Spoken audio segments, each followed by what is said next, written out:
Rich Dad, Poor Dad. What the rich teach their kids about money that the poor and middle class do not.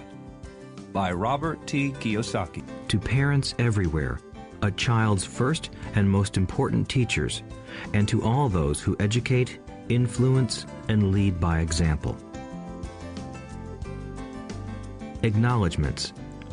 How does a person say thank you when there are so many people to thank? Obviously, this book is a thank you to my two fathers, who were powerful role models, and to my mom, who taught me love and kindness. The person most responsible for this book becoming a reality is my wife, Kim, my partner in marriage, business, and in life. She makes my life complete. Introduction. Rich Dad, Poor Dad. Having two dads offered me the choice of contrasting points of view, one of a rich man and one of a poor man. I had two fathers, a rich one and a poor one. One was highly educated and intelligent.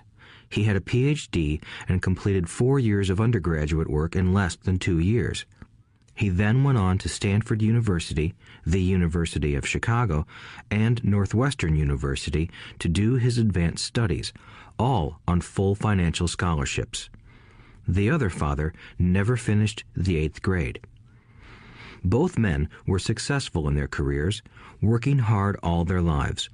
Both earned substantial incomes, yet one always struggled financially. The other would become one of the richest men in Hawaii. One died, leaving tens of millions of dollars to his family, charities, and his church. The other left bills to be paid. Both men were strong, charismatic, and influential. Both men offered me advice, but they did not advise the same things. Both men believed strongly in education, but did not recommend the same course of study. If I had had only one dad, I would have had to accept or reject his advice. Having two dads offered me the choice of contrasting points of view, one of a rich man and one of a poor man. Instead of simply accepting or rejecting one or the other, I found myself thinking more, comparing, and then choosing for myself. The problem was that the rich man was not rich yet, and the poor man was not yet poor. Both were just starting out on their careers, and both were struggling with money and families. But they had very different points of view about money. For example, one dad would say, "The love of money is the root of all evil."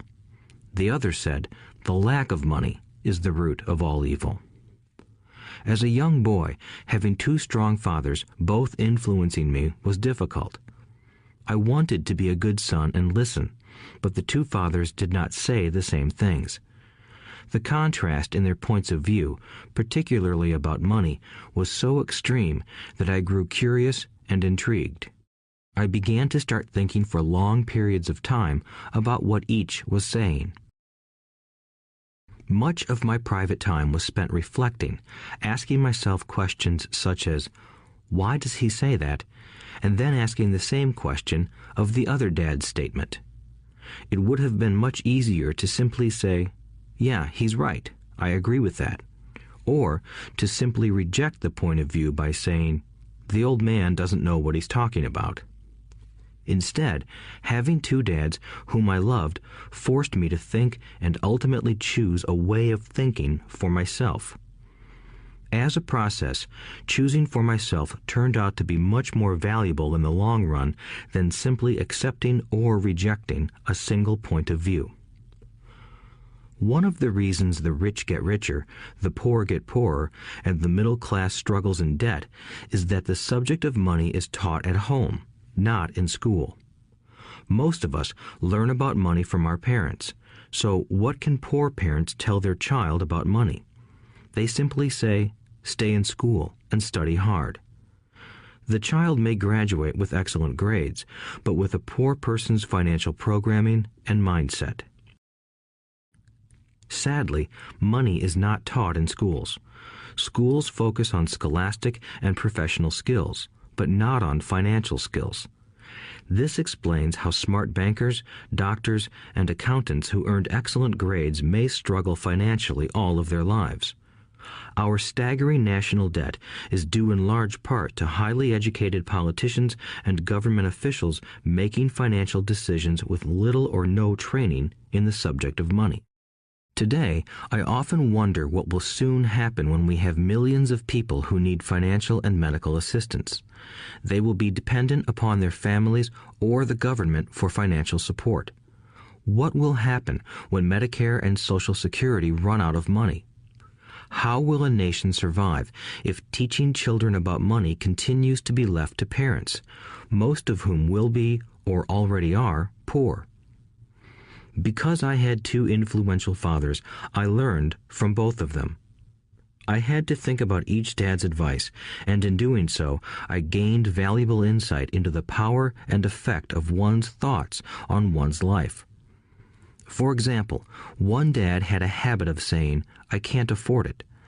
The other dad forbade those words to be used. He insisted I ask, "How can I afford it?" One is a statement, and the other is a question. One lets you off the hook, and the other forces you to think. My soon-to-be rich dad would explain that by automatically saying the words, "I can't afford it," your brain stops working. By asking the question, "How can I afford it?" your brain is put to work. He did not mean that you should buy everything you want. He was fanatical about exercising your mind, the most powerful computer in the world. He'd say, "My brain gets stronger every day because I exercise it. The stronger it gets, the more money I can make." He believed that automatically saying, "I can't afford it," was a sign of mental laziness. Although both dads worked hard, I noticed that one dad had a habit of putting his brain to sleep when it came to finances, and the other had a habit of exercising his brain. The long-term result was that one dad grew stronger financially, and the other grew weaker. It is not much different from a person who goes to the gym to exercise on a regular basis versus someone who sits on the couch watching television. Proper physical exercise increases your chances for health, and proper mental exercise increases your chances for wealth. My two dads had opposing attitudes, and that affected the way they thought. One dad thought that the rich should pay more in taxes to take care of those less fortunate. The other said, taxes punish those who produce and reward those who don't produce. One dad recommended, study hard so you can find a good company to work for. The other recommended, study hard so you can find a good company to buy. One dad said, the reason I'm not rich is because I have you kids. The other said, the reason I must be rich is because I have you kids. One encouraged talking about money and business at the dinner table, while the other forbade the subject of money to be discussed over a meal. One said, when it comes to money, play it safe, don't take risks. The other said, learn to manage risk. One believed, our home is our largest investment and our greatest asset. The other believed, my house is a liability, and if your house is your largest investment, you're in trouble. Both dads paid their bills on time, yet one paid his bills first while the other paid his bills last. One dad believed in a company or the government taking care of you and your needs. He was always concerned about pay raises, retirement plans, medical benefits, sick leave, vacation days, and other perks. He was impressed with two of his uncles who joined the military and earned a retirement and entitlement package for life after 20 years of active service. He loved the idea of medical benefits and PX privileges the military provided its retirees. He also loved the tenure system available through the university.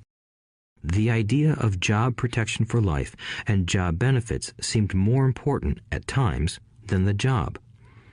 He would often say, I've worked hard for the government and I'm entitled to these benefits. The other believed in total financial self-reliance. He spoke out against the entitlement mentality and how it created weak and financially needy people. He was emphatic about being financially competent. One dad struggled to save a few dollars. The other created investments. One dad taught me how to write an impressive resume so I could find a good job. The other taught me how to write strong business and financial plans so I could create jobs. Being a product of two strong dads allowed me the luxury of observing the effects different thoughts have on one's life. I noticed that people really do shape their lives through their thoughts. For example, my poor dad always said, "I'll never be rich," and that prophecy became reality. My rich dad, on the other hand, always referred to himself as rich. He would say things like, "I'm a rich man and rich people don't do this." Even when he was flat broke after a major financial setback, he continued to refer to himself as a rich man. He would cover himself by saying, "There is a difference between being poor and being broke. Broke is temporary. Poor is eternal." My poor dad would say, "I'm not interested in money," or "money doesn't matter." My rich dad always said, "Money is power." The power of our thoughts may never be measured or appreciated, but it became obvious to me as a young boy that it was important to be aware of my thoughts and how I expressed myself. I noticed that my poor dad was poor, not because of the amount of money he earned, which was significant, but because of his thoughts and actions. As a young boy having two fathers, I became acutely aware of being careful about which thoughts I chose to adopt as my own. Should I listen to my rich dad or to my poor dad? Although both men had tremendous respect for education and learning, they disagreed about what they thought was important to learn. One wanted me to study hard, earn a degree, and get a good job to earn money. He wanted me to study to become a professional, an attorney or an accountant, and to go to business school for my MBA. The other encouraged me to study to be rich, to understand how money works, and to learn how to have it work for me. "I don't work for money" were words he would repeat over and over. "Money works for me." At the age of 9, I decided to listen to and learn from my rich dad about money. In doing so, I chose not to listen to my poor dad, even though he was the one with all the college degrees. A lesson from Robert Frost. Robert Frost is my favorite poet. Although I love many of his poems, my favorite is "The Road Not Taken." I use its lesson almost daily. The road not taken. Two roads diverged in a yellow wood, and sorry I could not travel both.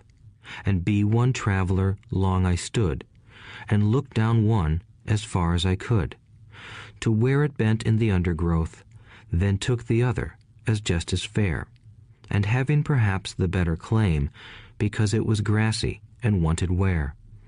Though as for that the passing there had worn them really about the same, and both that morning equally lay in leaves no step had trodden black. Oh, I kept the first for another day, yet knowing how way leads on to way, I doubted if I should ever come back. I shall be telling this with a sigh, somewhere ages and ages hence. Two roads diverged in a wood, and I took the one less traveled by, and that has made all the difference. And that has made all the difference. Over the years, I have often reflected upon Robert Frost's poem.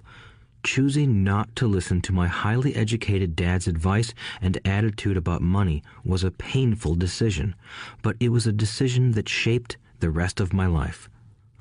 Once I made up my mind about whom to listen to, my education about money began. My rich dad taught me over a period of 30 years until I was 39 years old. He stopped once he realized that I knew and fully understood what he had been trying to drum into my often thick skull.